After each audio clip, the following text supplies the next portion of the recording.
Today's guest is Kristina Britt. She's an innovation specialist at GSA and has also worked at Blackstone Technology Group and 1901 Group. And Kristina I met through a few interactions in the ACT-IAC community. And for those who have watched the podcast, you've heard me mention ACT-IAC many times.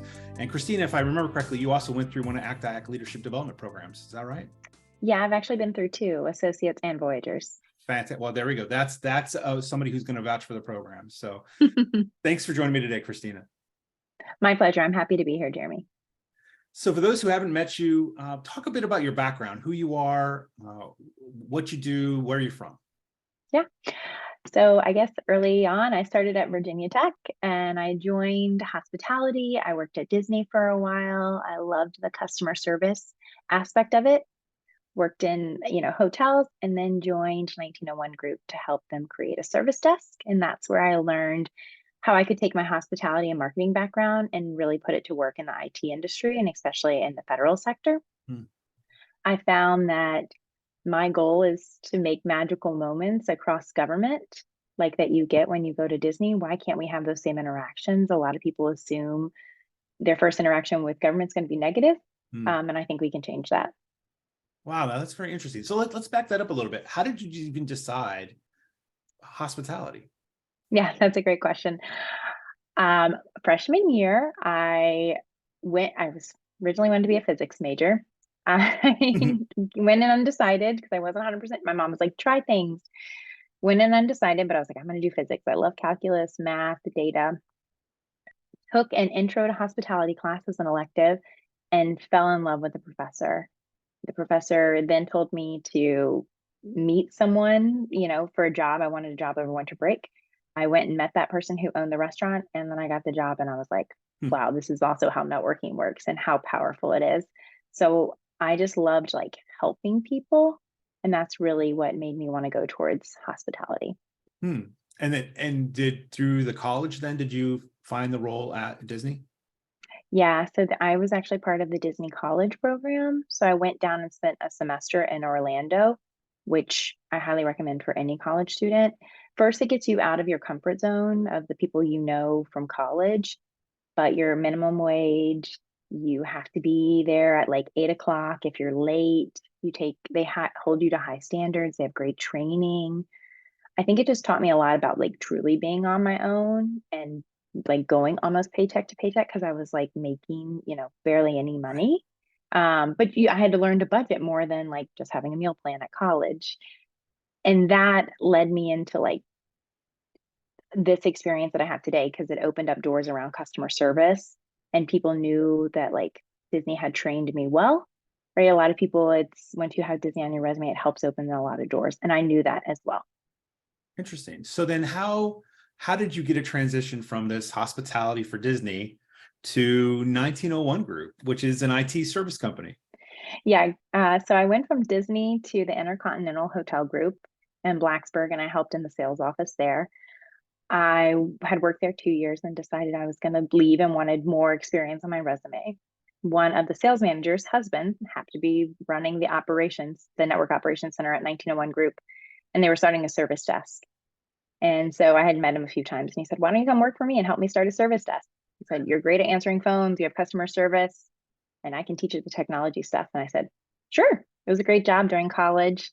I could, work early in the morning and then go to class after. And that opened the door for me coming up to DC, honestly, because they offered me a permanent position after. That's very interesting. I'm very familiar with 1901 Group. My previous agency had a contract with them and got to visit the Blacksburg office, which is very nice. Oh, really? Yes, it is nice.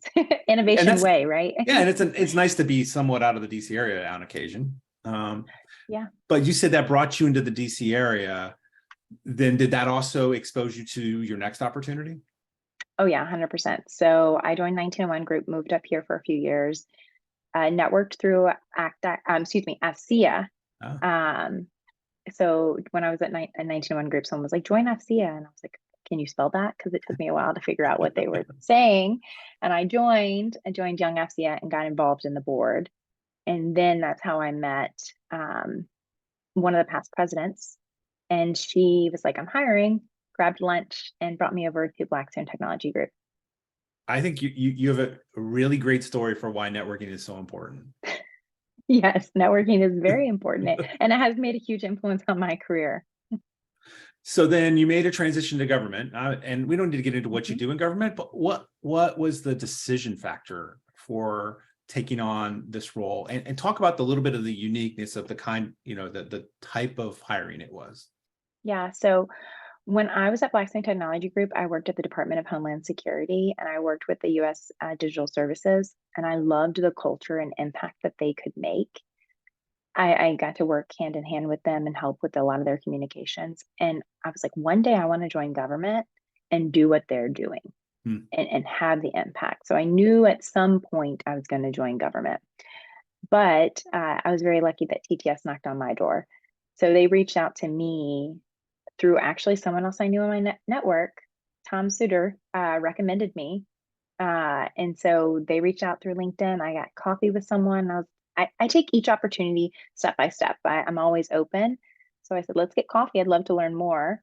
And then I wanted to learn more about the culture because I didn't know as much about TTS because I'd never worked with GSA before.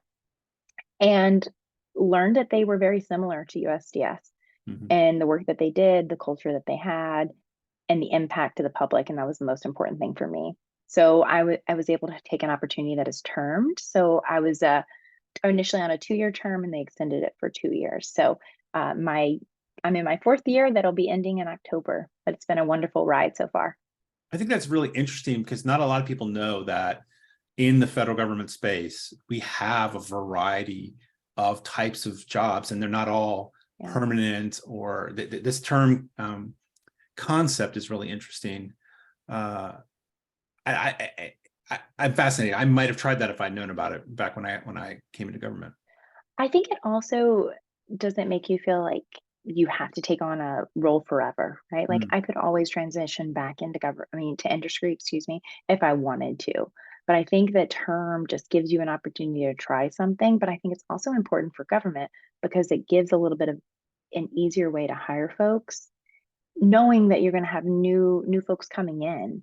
So Right. that can be good and bad, right? Because you always have to keep recruiting, which is important, but you always have new ideas coming in and different backgrounds and diversity, and people have worked in, a lot of unique jobs. So the way that they problem solve is probably different than the last person. So I think sometimes that gives you new ways to solve things.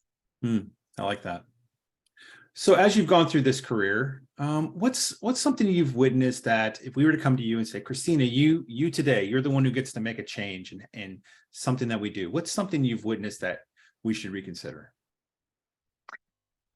You know, I think that we should offer more term opportunities, and that I almost think everyone who works in industry should take a stab at working in government, and everyone who works in government should take a stab at working in industry because I think that that gives you the empathy, the understanding, right? Like after joining government, I realized the processes that on this side you have to go through that I just didn't see as a contractor and didn't understand. Um, but also the power of influence that you need to have across government. So Mm. I think that the thing that I would change is that more people join both sides to have more understanding because it's really easy to look over and say like, oh, well, they're so slow, they're not doing this, or their proposal's this long because of this, but really you don't know until you're on that side. Oh, I think that's a great idea. I say that as somebody who was in industry like you were before coming into government, which gives me an appreciation when I write, say, a contract and I'm working my statement of work. I'm thinking, if I was bidding on this and I had to write the proposal, what do I need to know? And vice versa, right? If I was to leave and go back to industry, which I will eventually, then when I'm writing my proposals, I now know, okay, when they write this in statement of work, this is what government means. Yeah. It's not always And some clear of to it's us. yeah, and sometimes it's requirements, right? You have to put Right. things in. And I think it's hard because if you don't have that experience, it's really easy to not know.